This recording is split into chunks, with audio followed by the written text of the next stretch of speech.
आगे देखिए पर्दा कहानी में चौधरी पीर बख्श के घर की माली हालत बिल्कुल अच्छी नहीं थी और उधर पंजाबी खान जो है तकाजा करने पर आमादा था।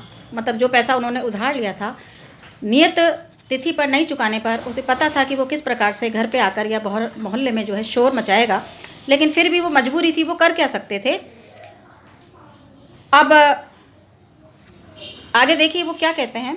माकूल वजह बता देने पर भी खान बहुत देर तक गुर्राता रहा। मतलब शाम को क्या हुआ कि मिल से लौटते समय चौधरी मंडी की ओर टहल गए। 2 घंटे बाद जब समझा कि खान टहल गया होगा, अनाज की गठरी लेकर वह घर पहुंचे। मतलब अनाज जरूरी था ना, उन्होंने सोचा तारीख निकल जाएगी, अब थोड़ी देर बाद में वो खान चला गया होगा, लेकिन खान तो वहीं था। खान के भय से दिल डूब रहा था और गोद के बच्चे और चलने फिरने से लाचार अपनी जैफ की माँ की भूख से बिलबिलाती सूरतें चौधरी की आंखों में नाच जाती थी। मतलब घर के जो दीनहीन चेहरा उसकी आंखों में घूम रहा था और इधर खान का भय धड़ धकते हुए जैसे वे कहते जा रहे थे, मौला सब देखता है, खैर करेगा। 7 तारीख की शाम को असफल हो खान 8 की सुबह तड़के चौधरी के मिल जाने से पहले अपना डंडा हाथ में ले दरवाजे पर मौजूद था। देखिए स्थिति कि जिससे वो बचना चाहते थे वही स्थिति का सामना उन्हें करना पड़ रहा था, लेकिन मजबूरी ये थी कि उनके पास में देने के लिए एक पैसा नहीं था। रात भर सोच सोच कर चौधरी ने खान के लिए बयान तैयार किया। मिल के मालिक लाल जी 4 रोज के लिए बाहर गए हैं, उनके दस्तखत के बिना किसी को भी तनख्वाह नहीं मिल सकती, तनख्वाह मिलते ही 1.25 रुपया हाजिर करेगा। माकुल वजह बता देने पर भी खान बहुत देर तक गुर्राता रहा, लेकिन उसको तो अपना पैसा चाहिए था। हम वतन छोड़ के प्रदेश में पड़ा है, ऐसे रुपया छोड़ देने के वास्ते हमारा बच्चा बच्चा है, 4 रुपये में नहीं देगा तो हम तुम्हारा कर देगा। 5वें दिन रुपया कहाँ से आता, तनख्वाह मिले हफ्ता भर भी नहीं हुआ था, मालिक ने पेशगी देने से इनकार कर दिया। 6ठे दिन किस्मत से इतवार था, मिल में छुट्टी रहने पर भी चौधरी खान के डर से सुबह ही बाहर निकल गए।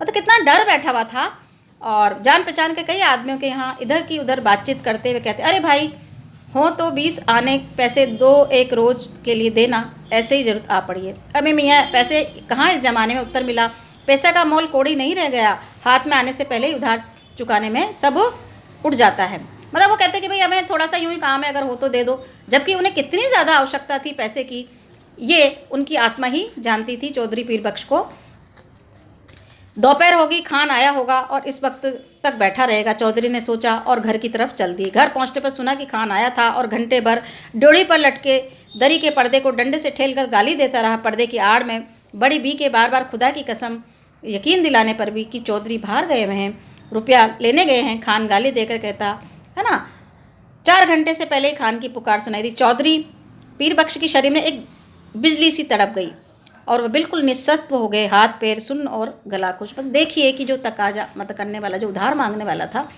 मांगने के लिए मतलब कैसी दयनीय स्थिति, देने को पैसा नहीं है लेकिन डर भी है। दोनों चीज़ों के बीच में अंतर्द्वंद में फंसा हुआ जो है वो व्यक्ति किस प्रकार से कितना मजबूर और कितनी विवश है। लेकिन वो पर्दा जो है उनकी शान का प्रतीक था, वो एक लटका हुआ है वहाँ पर और इससे इज्जत अभी तक ढकी हुई है। गाली दे पर्दे को ठेलकर खान ने दोबारा पुकारने पर चौधरी का शरीर निर्जीव प्राण सा होकर निश्चेष्ट न रह सका। निश्चेष्ट मतलब बिना हरकत में नहीं रह सका।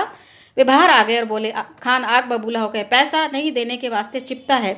एक से एक चढ़ती हुई 3 गालें एक साथ खान के मुंह पर पीर बख्श के पुरखों और पीरों के नाम से उसने दे दी।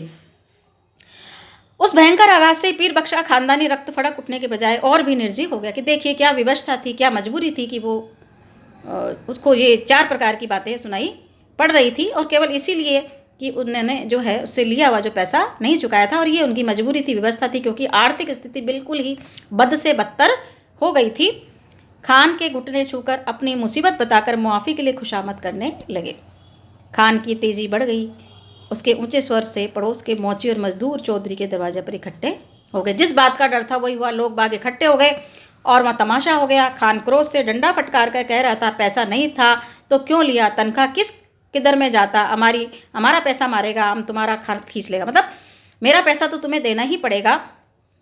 खान और भड़क उठा। उन्होंने कहा भाई कपड़ा नहीं, कुछ भी तो नहीं है, पैसा घर में नहीं, बर्तन भी नहीं, कपड़ा भी नहीं, खान चाहे तो बेशक उसकी खाल उतार कर भेज दे। उन्होंने कहा कि भाई मेरे पास तो कुछ भी नहीं है, अब तुम चाहे मुझे बेचो, मारो पीटो बेचो, कुछ भी करो, मेरे पास तो देने के लिए पैसा नहीं है। तो बोला कि हम तुम्हारी दुआ का क्या करेगा, तुम्हारा खाल का क्या करेगा, यहाँ तो जूती भी नहीं बनेगा, तुम्हारा खाल तो टाट से अच्छा। खान ने डोरी पर लटका दरी का पर्दा झटक लिया। डोरी के पर्दा हटने के साथ ही, मतलब ये कहानी का जो है चरम है कि जैसे ही वो पर्दा हटा, जिसके लिए वो इतनी ज़्यादा बातें बनाई उन्होंने, उस पर्दे के लिए जो इज्जत का प्रतीक था, सम्मान का प्रतीक था, मान का प्रतीक था, जिसने घर की संपूर्ण जो है गरीबी को ढका हुआ था, स्थिति को ढका हुआ था, दयनीय हालत को ढका हुआ था, वो देखिए कि ड्योढ़ी से पर्दा हटने के साथ ही जैसे चौधरी के जीवन की डोर टूट गई, वह डगमगाकर कहाँ पर गिर पड़े, ज़मीन पर। मतलब जिस बात का वो इतनी दिनों से बचाव कर रहे हुए थे कि भाई कैसे भी हो, जैसे भी हो, ड्योढ़ी का पर जो पर्दा लटका हुआ है, चाहे वो दरी का ही है, लेकिन वो लटका रहे तो कम से कम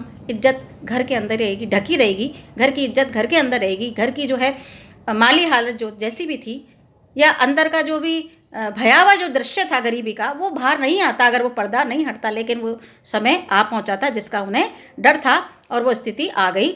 चौधरी में उस दृश्य को देखने की ताब न थी, परंतु द्वार पर भीड़ ने देखा कि औरतें और लड़कियां पर्दे के दूसरी ओर घटती घटना के आतंक से आंगन के बीचों बीच भय से इकट्ठी खड़ी हो गई, और सहसा पर्दा हट जाने से औरतें ऐसे सिकुड़ गई जैसे शरीर का उनका वस्त्र खींच लिया हो।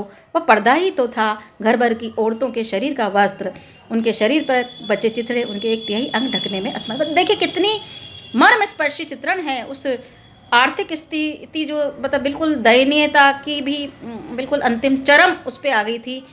तन ढकने के लिए कपड़ा नहीं था, खाने के लिए अन्न नहीं था, घर में पैसा नहीं था, कुछ भी तो नहीं था उनके पास में, ना बर्तन थे, कुछ भी नहीं था, केवल एक वो पर्दा था जो उनकी मान सम्मान और इज्जत को बनाए हुए था। वो भी आज तार तार हो गया था। उसके गिरने के साथ ही वो स्थिति बिल्कुल सबके समक्ष आ गई थी, और भीड़ भय से भयकर चीख कर ओट से भागती औरतों पर दया करके दरवाजे के सामने से हट गई। मतलब भीड़ को भी मतलब इतना से लगा कि ये कैसा दृश्य उनको दिखाई दिया। बात मतलब जो चौधरी पीर बख्श इतनी बातें बनाया करते थे और बड़ी झूठी शान दिखावा करते थे, उनकी आज वास्तविक स्थिति से सबको सामना हुआ। जब उन्हें होश आया, ड्योढ़ी का पर्दा आंगन में सामने पड़ा था, परंतु उसको उठाकर फिर लटका देने की सामर्थ्य उनमें शेष न थी। शायद अब उसकी आवश्यकता भी न रही। पर्दा जिस भावना का अवलंब था वो मर चुकी थी। मतलब पर्दा किस बात का प्रतीक था?